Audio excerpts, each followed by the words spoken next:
The New Jersey Devils signed Thomas Hickey to a PTO deal. And also, what do I think about the ads on jerseys at their current state? And who should be in high mains and who should be in low mains for New Jersey Devils going into the preseason? We have a lot to dissect in today's episode. Buckle up, everybody.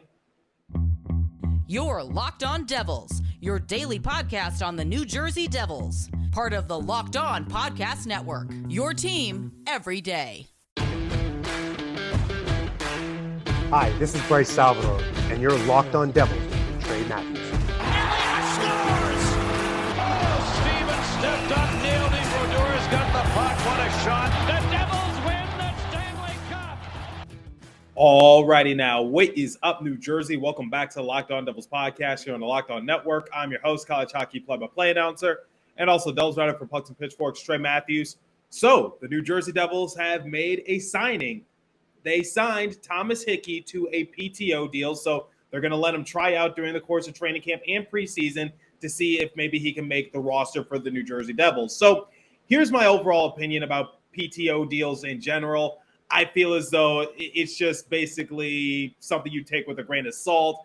I don't really anticipate anything big from PTO signings, and I think a lot of people can back me up on that claim. However, you can find some diamonds in the rough. So last year when the New Jersey Devils signed 3 players to PTO deals, I didn't anticipate any of them to make the roster, but Jimmy Vesey was able to surprise a lot of people during preseason, and he was also very helpful on special teams for the New Jersey Devils, and it got to a point where we could have used Jimmy Vesey as a trade pawn at the trade deadline, but ultimately he remained the entire season with the New Jersey Devils, and now I believe he signed a new deal with the New York Rangers. But digressing a little bit, the New Jersey Devils signed Thomas Hickey to a PTO deal, and he does have a respectable track history. So first I'm going to talk about what Thomas Hickey potentially brings to the New Jersey Devils, and then I'm going to talk about like whether or not I would want him or if there's any room on the roster for someone of his caliber. Now, here's the thing about Thomas Hickey. He is a longtime New York Islanders. Now,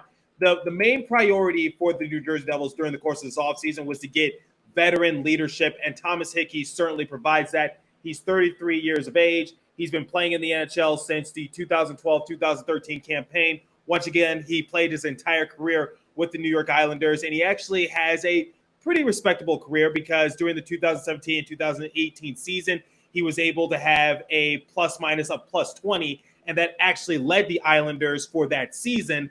Another big thing about Hickey was that he was able to represent Canada during the World Junior Championship in 2007 and 2008, and also 2008 and 2009. And he was named a team captain for Canada in 2008 and 2009, and he helped them win a gold medal in both tournaments. So you know he has that respectable track history. He has that experience, and I feel as though that's just another decent addition that the New Jersey Devils could use on their roster. Now, here's the slight problem for Thomas Hickey. I just don't think there's any room on the roster to have someone of his service because you got to keep in mind, we got Dougie Hamilton, we got Ryan Graves, we got Jonas Siegenthaler, we have Damon Severson, we got Marino, we also got Smith. So where do you plug in Hickey in that sort of instance? Do you trade Smith out for Hickey or something of that nature? And then you also got to keep in mind that we got Simone Nemeth, we got Luke Hughes,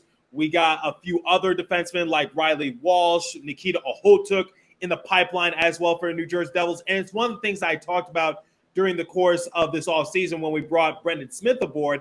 I just felt as though it was taking a roster spot away from someone like Luke Hughes or someone like Simone Nemeth. Once they get ready to play in the NHL, then are we giving them their potential spot to someone else? Like, why don't we leave that spot open and rotate it with other players so that way we can see who's ready for the NHL and who's not? Because I believe that someone like Nikita Ohotuk, Riley Walsh, Kevin Ball, they were able to prove that they're at least somewhat ready for the NHL, but maybe if they're given more reps, maybe they can do bigger things. So that was my overall mindset. Just leave one defensive role open for those 3 players and just see where they fit in. But I'm not really complaining about Brendan Smith, but I just don't anticipate anything big from him.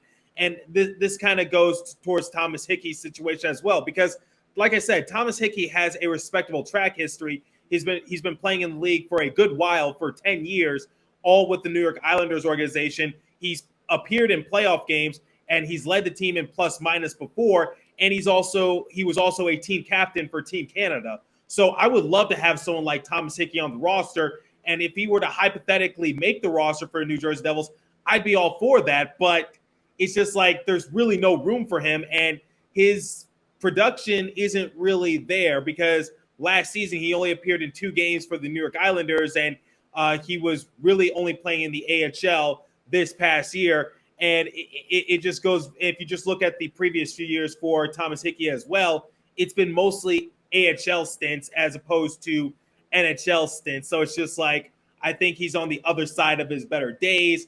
Maybe under certain circumstances, maybe he could play for the Utica Comets because I think they can also use someone of his caliber to help guide the young players. But I just don't know how the circumstance would work in that sort of way. So that's my overall thing. I would love to have Thomas Hickey in the organization in more ways than one.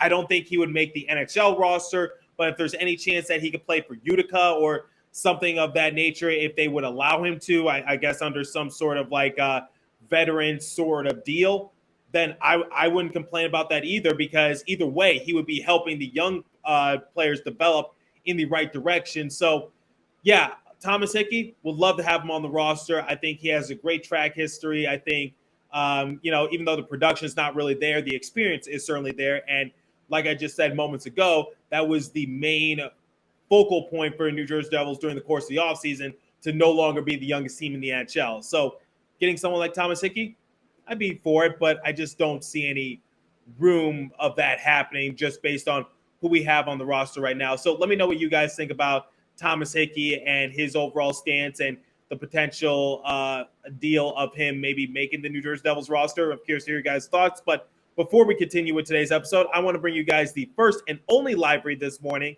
and it comes from our friends at Athletic Greens. So the reason I started taking Athletic Greens was just because I wanted to be happier. I wanted to be healthier. Obviously, I don't really have a good sleep cycle, especially moving out to the West Coast. But the thing about AG1 is that it is just one delicious scoop. You're absorbing 75 high-quality vitamins, minerals, whole food source superfoods, probiotics, and adaptogens to help start your day right.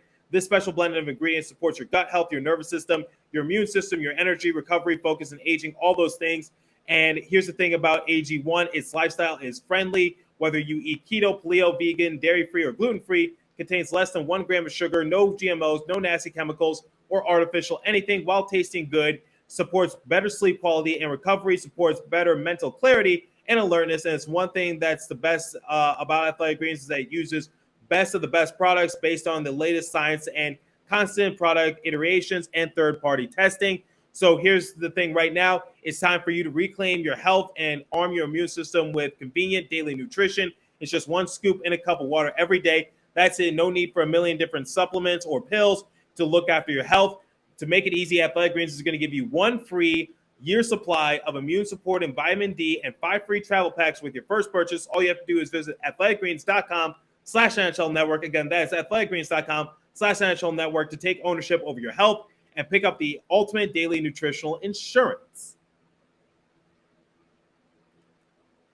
Okay, let's talk about something that people are very passionate about, and that is ads on jerseys. Now, let's rewind the clocks a little bit, because I think this announcement was made by the NHL a little over a year ago. And I said, like, I'm okay with the NHL adding ads to the jersey just because, we see it in the NBA. And I think they did a good job of incorporating a sponsor onto their respective jersey. I said if it turns into like a NASCAR fire suit, that's when you start to have a problem.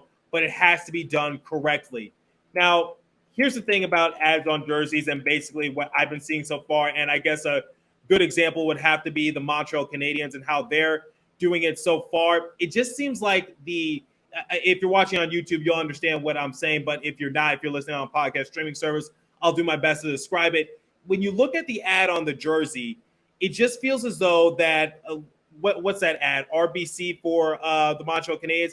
It feels as though that blue for the ad doesn't match the Montreal Canadiens blue, because if you look, the Montreal Canadiens have a dark navy blue, sort of, whereas this is a light blue in terms of the RBC ad.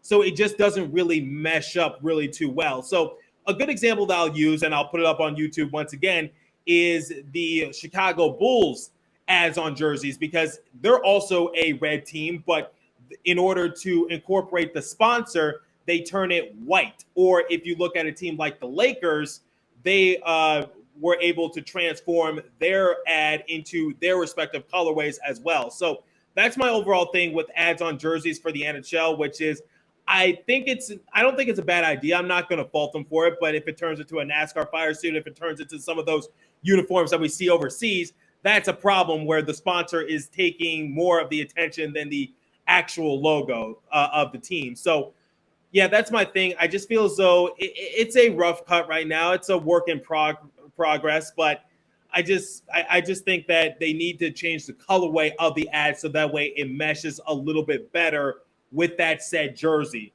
So I hope that makes sense in that regards. And I just wanted to touch on that briefly. Not going to make a full segment about this because I don't want to stretch it, but that's my overall stance when it comes to the ad placements on jerseys. All for it. We see it all the time. And whether you want to admit it or not, we already do see the ads on jerseys because, the Adidas logo is on the jersey as well. That's basically an ad on a jersey. Just got to mesh it correctly so that way it's not like sticking out and it's the first thing you notice when looking at your team's jersey.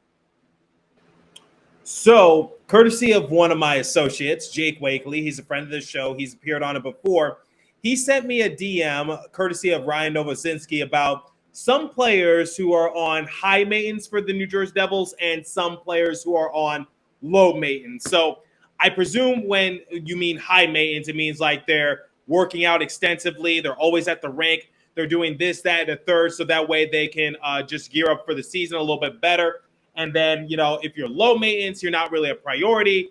They trust that you're going to do well. So basically, we're going to look at some players who I feel as though should be on high maintenance and players I feel like should be on low maintenance for the New Jersey Devils. And this is just basically my opinion, and I will give you guys my reasoning for it after each player that I list. So when looking at the New Jersey Devils and their overall structure, let's look at some of the players that should be on high maintenance and some of the players that should be on low maintenance. So Jack Hughes, low maintenance because he's our franchise piece. He's coming off an injury-plagued year. There's no reason to overwork Jack Hughes at this point. So Jack Hughes should be on low maintenance, and they should be monitoring him extensively because we really need Jack Hughes to take a few steps forward. He's our franchise piece. He is going to be the engine to our car, and if he is not running, then this car is not running. So I need Jack Hughes to be on low maintenance, but at the same time, he needs to be somewhat effective. Now,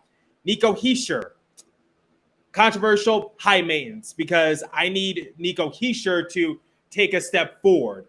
And look, I get it that a lot of people predicted that Nico Hischier is going to be that breakout player for the New Jersey Devils. I still stand by my opinion by saying that I think it should be Jesper Bratt. But at the same time, Nico Hischier is our leader, and we really need him to take a few steps forward as well. So I'd say Jesper Bratt and then Nico Hischier are my top two picks for a breakout kind of year. And like I said, if you need a better explanation as to why I picked Jesper Bratt, just watch one of my more recent episodes. So please don't come at me if you are a new listener. Now, looking at Andre Palat, low maintenance, because Andre Palat is basically going to be one of the leaders of this team just because he's coming from a championship caliber team in the Tampa Bay Lightning. They went to 3 straight Stanley Cups. They were able to win 2 of them. Andre Palat is obviously a little older, but he is definitely going to be a vital piece to this organization. So Andre Palat, in my eyes, is going to be on low maintenance going into preseason for New Jersey Devils. And once again, this is just my opinion. This is not based on anything else. I was just inspired by Ryan Novosinski, courtesy of my buddy Jake Wakely. And now, Jesper Bratt, low maintenance, because Jesper Bratt led our team in points. He led our team in assists. And I think he can definitely get to the same bar as Nico Hischier and Jack Hughes once he is named an All-Star. And once he is potentially named an All-Star, then that's his breakout year in my eyes. I'm not going to touch on that a little bit more, but you're probably thinking to yourself, wait a minute, why do you have Nico Hischier on high maintenance and Jesper Bratt on low maintenance? Well, the thing is like I need our captain full steam ahead. I need him gunning at 100 miles per hour. I need Nico Hischier to get off to a good start to the year, and I need him to finish strong. So he finished off strong really well last year, but the thing is that he kind of, and this wasn't really his fault, he kind of struggled to get his own points just because his line mates weren't all that good. Now, when we put Jesper Bratt on the second line with him, he was able to do much better. So I want Nico Hischier to take that game to another level because I want Nico Hischier to put his name into the running for the Selke Award. And given the fact that Jesper Bratt was able to have a career year last year, I think he's only scratched the surface. I want Jesper Bratt to go a little bit easy, but, that's a little iffy. And I get that, some people might disagree with me in that regards, but I think I gave a reasonable explanation, which is want Nico Hischier to get off to a good start. I want Jesper Bratt to maintain that same consistency that he had last year. And, we go from there. Sharangovich and Mercer, high maintenance, both of them. I need breakout seasons from them as well. They need to be in that running as well because they are going to be vital pieces if we want to be successful this upcoming year. Because the fact of the matter for Sharangovich and Mercer is that they're going to have to provide a decent chunk of the offense as well because one of the things that the New Jersey Devils struggled with last year was depth. And part of it was, Mercer, he played in all 82 games. I'm not going to fault his work ethic, but it just seemed like he was wildly inconsistent. And then the same could be said for Sharangovich. Got off to a slow start, but once Jack Hughes returned, we saw great surgence from Sharangovich. Now, here's the thing, and I said this last year, Jack Hughes is not always going to be there to bail you out. So you might be on the same line as them, but there might be a time when Jack Hughes, God forbid, gets hurt. So you're going to have to find a way to get your numbers without relying so heavily on Jack Hughes. So when looking at the bottom six, I think everyone should be in high maintenance because the same thing can be said, which is we need more production up and down our lineup. I don't care who you are. I don't care if you're new to this team like Hala. I don't care if you're a veteran on this team like Wood. I don't care if you've had past success like Tatar. You need all the production you can potentially get from your bottom six. So that's why I'm picking every bottom six member for forwards to step up their game because we can mix and match a lot of potential players, but how do we get the engine to drive? How do we get it to work? So that's my overall question for the bottom six, which is who's going to be that person? Who's going to be that spark plug? I predict it's going to be Miles Wood, but I think we just need to find more spark plugs for our bottom six, just someone who could give us that extra energy. And I think Hala is definitely going to play a factor with that moving forward. Now, let's move over to the defense, shall we? Dougie Hamilton, similar to Nico Hischier. Oh, boy, this is a little tough because he's coming off of injury. Or he's not coming off of injury, but he had an injury-plagued year last year. But he is one of our better players. I'm going to say similar to Nico Hischier, high maintenance for Dougie Hamilton because I want him to get back on track ASA now so that way everyone can prove why he was a top free agent just about a year ago. And I feel as though he needs to get his name back into the Norris Trophy race. So you need to put him into high maintenance and you need to train the hell out of him so that way he can get back to what he once was. Because remember, once he suffered that jaw injury, your diet is not the same. He has to eat less, so he's losing muscle mass. You need to get Dougie Hamilton back into the weight room, and the offseason was his time to recover. Now, going into the season, this is the time for Dougie Hamilton to fully just take his game to another level and get back to what he once was with the Carolina Hurricanes. I haven't lost faith in him, but it seems like a lot of people have forgotten about Dougie Hamilton around the NHL world. And, I get that he had sort of a silent year due to the injury and due to him just not doing what he was able to do for the Carolina Hurricanes. But Dougie Hamilton, in my eyes, is still a top 20 defenseman in this league. Don't forget it. Siegenthaler and Severson, I would say high maintenance for both of them. Same with Smith and Marino. And Graves, high maintenance for all our defensemen because they're going to be the huge X factors moving forward. And it's the same reason that I have for all of them, which is I need to see more production out of Graves. I need to see more production out of Severson on the defensive side of things. And obviously Smith and Marino, they're a bit of X factors moving forward. Siegenthaler was our best defenseman, so I'm actually going to change my stance. I'm going to say low maintenance for Siegenthaler just because I think he already has that consistency. And it would be nice if Siegenthaler could develop a shot, but I'm not going to make it a priority. So there's my answer in terms of the overall high maintenance thing. Now let's move over to our goalies. Both of them. High maintenance. Because talk about an X factor. Our goalies were a huge problem last year. So train them. Get Mackenzie Blackwood back to full strength. Don't overwork him, but get him back to full strength. Vitek Vanacek, still a young guy. Still had a solid year with the Washington Capitals. Get the most out of our goalies because they are going to be the people that drive us forward. So that's my overall stance. Let me know what you guys think down below. Who should be in high maintenance? Who should be in low maintenance? Do you agree with some of my takes? Do you disagree? If so, I'm curious to hear your guys' thoughts. We are fast approaching the season. Things are getting into full swing. So we need all hands on deck. So what did you guys think about my overall stance about Thomas Hickey? What did you guys think about my overall stance about who should be in high or low maintenance? Curious to hear your guys' thoughts. So hit me up on my personal Twitter page at TreyMatt4 or the show's Twitter page at Locked On Devils. Leave a comment down below if you're watching on YouTube. And like I do every episode, continue to stay safe. Have a wonderful day, New Jersey. Go Devils. I'll catch you guys in the next episode. Thanks for listening once again.